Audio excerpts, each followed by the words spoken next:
सभी व्यूअर्स एवं लिसनर्स को मेरा प्यार भरा राम राम एवं नमस्कार। काफ़ी समय से विचार आ रहा था कि हम सभी को हिंदू धर्म पर चर्चा एवं बातचीत करनी चाहिए एवं इसे समझना चाहिए। उसके बाद इसे हमें दिल से धारण करना चाहिए। इसी विचार को धारण करते हुए मैं आज इस वीडियो को आप सबके सम्मुख लाई हूँ। मुझे पूर्ण विश्वास है कि आप सबका प्यार एवं साथ मुझे मिलेगा। आज हम इस प्रथम वीडियो में हिंदू धर्म के प्रमुख ग्रंथों की संक्षेप में चर्चा करेंगे। हिंदू धर्म का प्रारंभ। भारतीय सभ्यता विश्व की प्राचीनतम जीवित सभ्यता है। पूर्व काल में इस सभ्यता का विस्तार पश्चिम में अरब की खाड़ी से लेकर Iraq, Iran, Afghanistan, Pakistan, Bharatvarsh, Burma, शाम, जावा, सुमात्रा, फिलीपींस आदि देशों व द्वीप समूहों तक था। इस सभ्यता में धर्म का अर्थ जीवन धारण करने का तरीका माना गया है। यह धार्यति स धर्मः, अर्थात जीवन को सही प्रकार जीने के लिए जो क्रियाकलाप हमें करने आवश्यक हैं वही धर्म है। यह सनातन धर्म है। किसी भी शास्त्र में हिंदू शब्द वर्णित नहीं है। यह माना जाता है कि हिंदू शब्द की उत्पत्ति तब हुई जब यूनान के सम्राट सिकंदर की सेना हमारे देश पर आक्रमण करने के लिए सिंधु नदी के तट पर पहुंची। वह लोग सिंधु ना बोल पाए और हिंदू कहने लगे। तब से इस भूभाग में रहने वाले व्यक्ति हिंदू कहलाने लगे और कालांतर में इस भूखंड के निवासियों के द्वारा पालन किए जा रहे प्राचीन धर्म को हिंदू धर्म की संज्ञा दे दी गई। इस धर्म को सनातन धर्म या वैदिक धर्म भी कहते हैं। इसी से जैन, बौद्ध व सिख धर्मों की स्थापना हुई। हिंदू धर्म के प्रमुख ग्रंथ, जो कि वैसे हम सभी जानते हैं, पर एक बार संक्षेप में इसकी चर्चा करनी आवश्यक है। हिंदू धर्म किसी एक पुस्तक विशेष या व्यक्ति विशेष के कथनों पर आधारित नहीं है, बल्कि इस धर्म के सिद्धांतों व क्रियाकलापों का ज्ञान हजारों ऋषि मुनियों द्वारा पूरे जीवन भर साधना तपस्या करके प्राप्त किया गया है। इन ऋषि मुनियों ने अपने अनुभव के आधार पर जीवन दर्शन के सिद्धांतों व क्रियाकलापों को छोटे छोटे मंत्रों में प्रस्तुत किया है। उन मंत्रों का संकलन विभिन्न ग्रंथों में किया गया है, जिन्हें शास्त्र कहा जाता है। इनमें प्रमुख ग्रंथ निम्न हैं। वेद।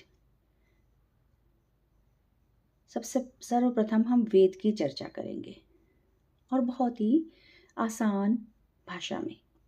वेद का अर्थ है जानना, ज्ञान।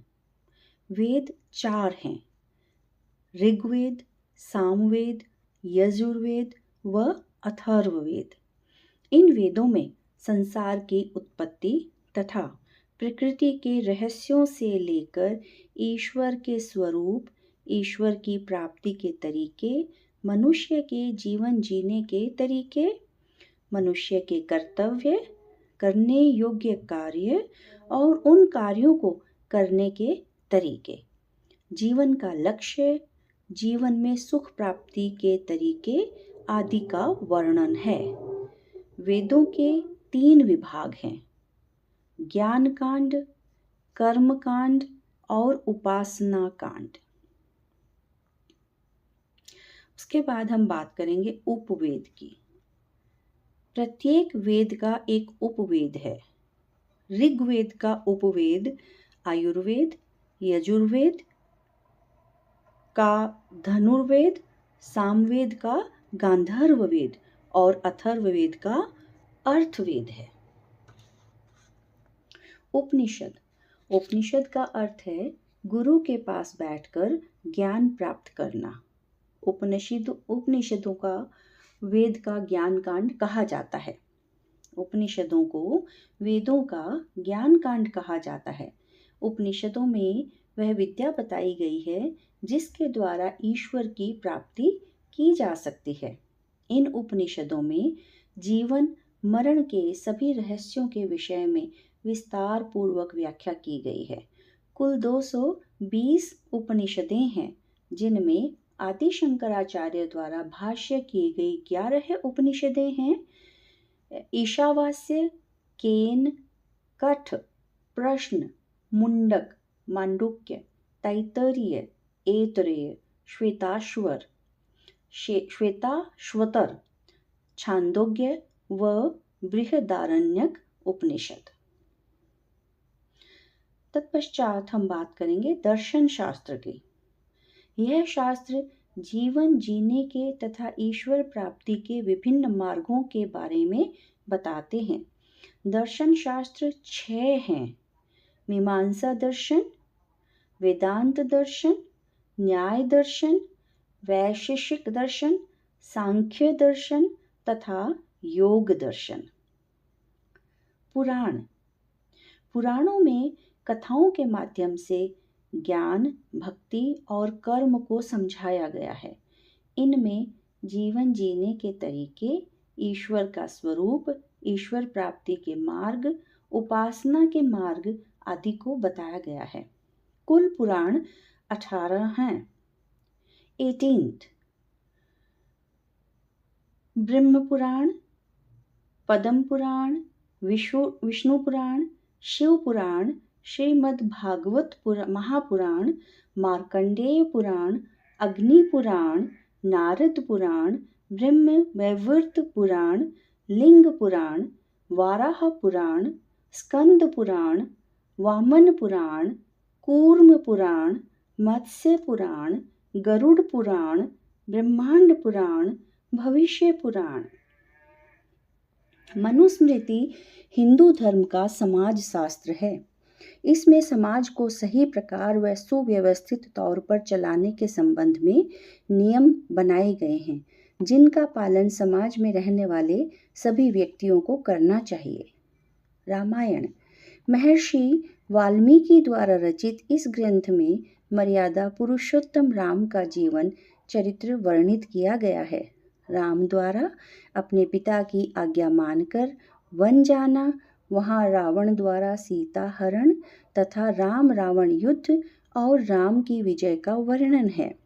इसी के साथ बहुत से कथानकों द्वारा जीवन में पालन करने योग्य उत्तम सिद्धांतों व क्रियाकलापों का वर्णन है। यह ग्रंथ असत्य पर सत्य की विजय का ग्रंथ है। इसी के आधार पर महाकवि तुलसीदास ने रामचरितमानस की रचना की है।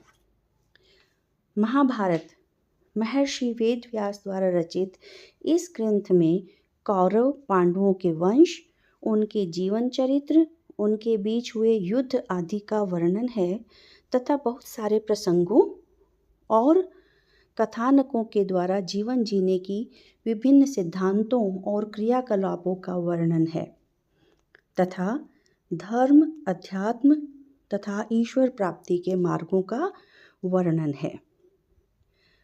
श्रीमद् भागवत गीता यह महाभारत ग्रंथ का ही एक भाग है। जब युद्ध के मैदान में अर्जुन ने अपने सामने खड़े बंधु बांधवों को देखकर युद्ध न करने की बात कहते हुए धनुष नीचे रख दिया, तब श्री कृष्ण ने उन्हें अपने कर्तव्य पालन करने हेतु युद्ध करने के लिए भांति भांति से समझाते हुए उपदेश दिया। यह उपदेश ही गीता है। इसे सब शास्त्रों का निचोड़ माना जाता है। यह एक ऐसा ग्रंथ है जिसमें धर्म के सभी पहलू, ज्ञान, कर्म तथा भक्ति का वर्णन है। उदार धर्म हिंदू धर्म की एक बड़ी विशेषता यह है कि यह एक उदार धर्म है, एक खुला धर्म है। इसमें कोई संकीर्णता, कोई कट्टरता नहीं है। इस धर्म के विभिन्न सिद्धांतों पर वाद विवाद एवं शास्त्रार्थ किया जाना संभव है। इसमें विचारों की विभिन्नता मान्य है। वेद का एक मंत्र है, आनुभद्रा कृतवो यन्तु विश्वतः, अर्थात अच्छे विचारों को सभी ओर से, सारे विश्व से आने दो, जिसका अर्थ है कि ज्ञान की खिड़कियां खुली हुई हैं और सभी ओर से आने वाले अच्छे विचार मानने योग्य हैं। यहाँ तक कि विपरीत विचारों का भी स्वागत किया जाता है। विश्व में प्रचलित अन्य धर्मों में आए हुए अच्छे विचारों और सिद्धांतों को भी स्वीकार किया जाता है। हिंदू धर्म किसी भी अन्य धर्म के खिलाफ नहीं है, बल्कि सभी धर्मों को एक समान भाव से स्वीकार करता है। इस दृष्टि से हिंदू धर्म एक उदार और खुला धर्म है।